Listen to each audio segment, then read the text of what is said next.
What does it look like I'm doing? Perhaps I'm checking my email. Perhaps I'm just looking at a website on the internet. Well, in actual fact, what I'm using is a Pine phone, and I'm cracking Wi-Fi networks using Wi-Fi on this phone. I can use various applications, M-on-NG, or in this example, Wi-Fi, to discover Wi-Fi networks and then crack Wi-Fi networks using this Pine phone.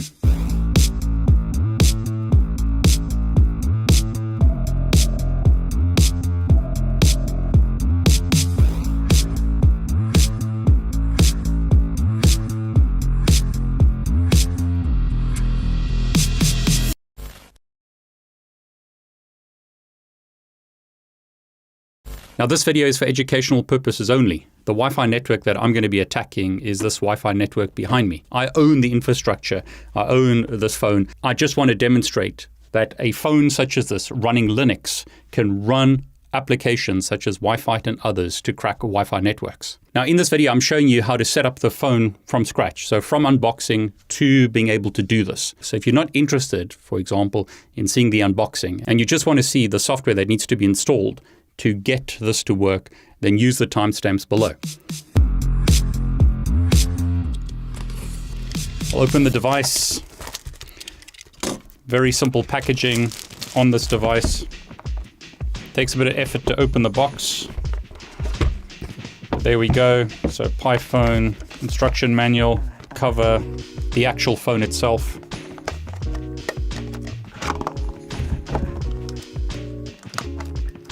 That's broken, which is interesting. Got a cable. So, Linux phone. Nice. Now we're told in the instructions that we have to open this up, pry this open with our fingers or something else. Okay, there we go. Got to take the battery out. So I got to take this plastic off the battery. So I'll remove that. And I should be able to plug in the battery now.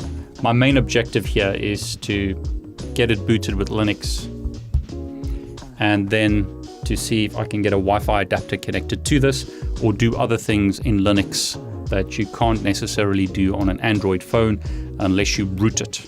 Okay, you can see it's booting up. Welcome screen appears.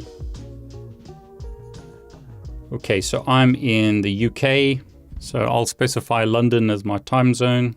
It's trying to find Wi-Fi network, so I'll connect it to a Wi-Fi network. And I'll press connect. And there you go, I've got Linux running on my phone. Most important thing, because this is Linux, is I want to open up a terminal. So on the phone, I could use a command such as IP address to see the IP address of the phone. It's got an address of 192.168.30.18. So from my Mac, I'm going to SSH to that IP address, 192.168.30.18. And I can put in my password. And as you can see there, I'm connected to Manjaro ARM. Okay, so now that I've shown you the initial configuration of the phone, let's look at the software that needs to be installed to get Wi-Fi working. Now, you don't have to use Wi-Fi. You could use M-on-NG. Installing Wi-Fi, however, is good because it installs a whole bunch of extra tools. Like as an example, ifconfig doesn't work out of the box on this phone. iwconfig doesn't work. It's not installed on the default operating system. So what I've done is I've put a list of commands below, and I'll demonstrate them here, that shows you how to set this up. So the first thing I did was install OpenSSH so that I could SSH to the phone. This phone is running Linux. You could install different versions of Linux. But in this case, because we're using Manjaro, we're going to use these commands to install OpenSSH. So sudo pacman -s OpenSSH. To install OpenSSH, we're going to use sudo systemctl, enable SSH service to enable the service. We're going to start the service, and then you can verify it using this command. So I've used those commands previously to get SSH running on this phone. So if I just type the verify command, put my password in, you can see that the service is running. And I just use Q to quit there. So I've already SSH'd to the phone. And what I can do is use this command to update packages. So sudo pacman -s yu. It's checked if everything's up to date. As you can see, nothing needs to be installed. and then I can install Wi-Fi. So I'll clear the screen and I'll paste that command in. Now, I'm going to reinstall Wi-Fi here.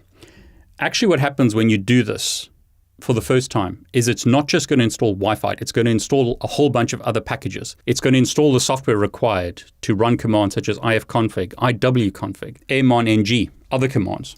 So as an example, airmon-ng works here because when you install Wi-Fi, it actually installs that for you as a prerequisite. Makes it much easier than trying to install all the packages.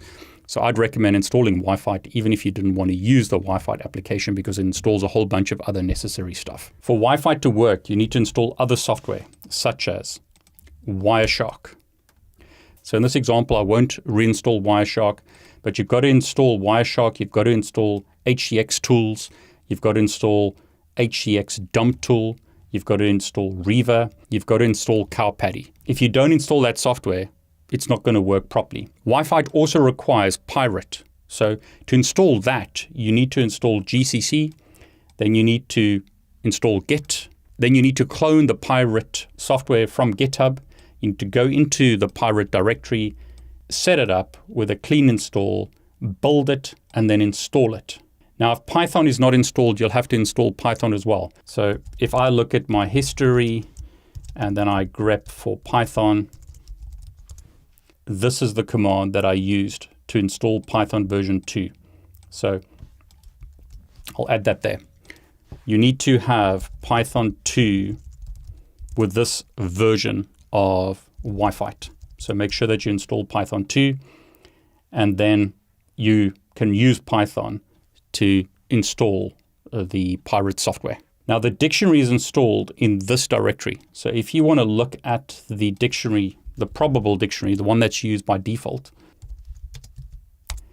that is the dictionary of passwords that are used. You could use a different dictionary if you wanted to. So you could use RockU as an example, but that's the one that's used by default, and that's why I set this password to Spider-Man. You're the Spider-Man. I'm not.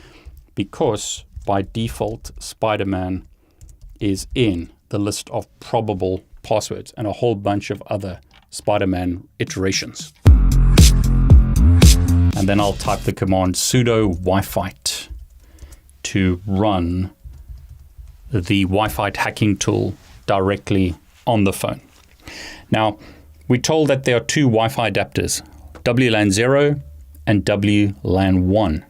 Here's a RT2800 USB. Now I'm SSHing from my Mac to the phone. This is the Wi-Fi adapter that I'm going to use to attack the Wi-Fi network. So I'm going to use 2 as an option here. It's enabling monitor mode on the Wi-Fi adapter. You need to use a Wi-Fi adapter that supports monitor mode. This one does, supports both monitor and injection mode.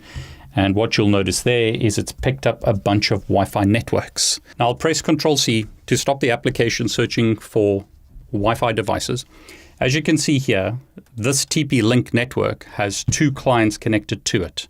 So this little network has 2 clients. One of them is the Windows laptop over here. If I look at the Windows settings, you can see that it's connected to that network. The other device should be this phone. So if I go to the Wi-Fi settings on this phone, it's also connected to the same Wi-Fi network. And what that allows me to do is it allows me to kick off clients and capture the handshake if necessary. So what I'm going to do is select one to attack that Wi-Fi network. And as you can see, it's now running a pixie dust attack. Various attacks can be run. This one will take about 5 minutes, and then it's going to try a null pin attack. In this case, Reaver stopped the process. It's then going to try a WPS pin attack. That was locked by the access point, so that failed. It's going to try a PMKID attack. In this example, I'm going to stop that as well and press C to continue. And what it's going to try and do now is try and capture the handshake. It's already done that. And then now what it's trying to do is it's trying to crack the password. Okay, so there you go. It captured the handshake, and then it broke the Wi-Fi password. Now in this example, it's using the wordless probable text file, and the password that I configured on this Wi-Fi network is Spider-Man. No. I'm not Spider-Man.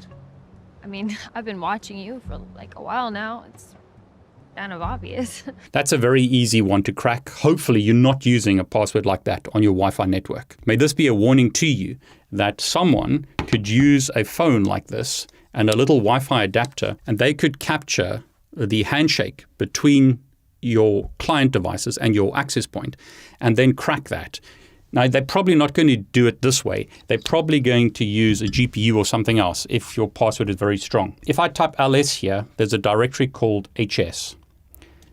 If I go into that directory and type ls, there is the handshake that was captured between the TP-Link access point and the clients in this network. I was able to capture the handshake. I could have captured that from the PC or the phone. It just depends which one the application grabs first. And then I could take that capture file and then copy it to a computer with a GPU. I've linked a video below where I show you how to crack Wi-Fi passwords using GPUs. Make sure that you use better passwords than Spider-Man. Make sure that you use good passwords in your network. Okay, so I hope you enjoyed this video. I showed you how to use a phone, in this case a Pine phone, to hack a Wi-Fi network. In this case, a Wi-Fi network using WPA2. If you enjoyed this video, please consider subscribing to my YouTube channel. Please like this video and click on the bell to get notifications. I'm David Bombal, and I want to wish you all the very best.